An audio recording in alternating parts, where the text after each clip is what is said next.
નમસ્કાર, આપ જોઈ રહ્યા છો સ્પાર્ક ટુડે ન્યૂઝ। કેશોદ તાલુકાના કેવદરા ગામે વરસાદ બાદ ધેડ પંથક જેવી સ્થિતિ, ખેડૂતોને ભારે નુકસાન।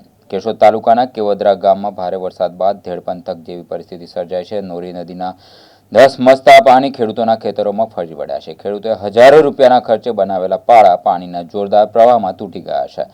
અનેક ખેતરોના ધોવાણ થતા હાલ પાકનું વાવેતર કરવું પણ મુશ્કેલ બન્યું છે। આ ઉપરાંત ખેતરો સુધી પહોંચવાનો મુખ્ય રસ્તો પણ પાણીના પ્રવાહમાં ધોવાઈ જતા ખેડૂતો સામે ગંભીર મુશ્કેલી ઊભી થઈ છે। ખેતીનું કામકાજ સંપૂર્ણપણે પ્રભાવિત થયું છે।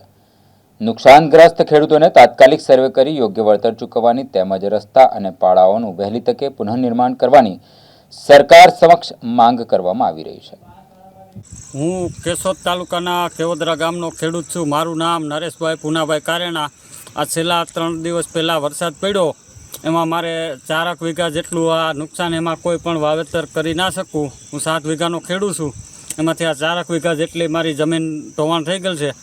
સરકારશ્રીને વિનંતી કરું કે આમાં યોગ્ય કંઈક વળતર ચૂકવે, જેથી કરીને હું આવતા વર્ષ કંઈક વાવી શકું। ઓણ તો કંઈ વાવાય એવી કોઈ પરિસ્થિતિ છે નહીં।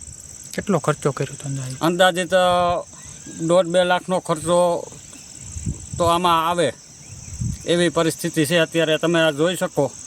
ને પારો બનાવવામાં કેટલો ખર્ચો કર્યો? આ પારો બનાવવામાં ગે વખતે ધોવાણ હતો તે 50,000 રૂપિયા જેટલો ખર્ચો કર્યો હતો, પણ એટલું ધોવાણ નહોતું। આ વખતે બહુ વધારે ધોવાણ છે।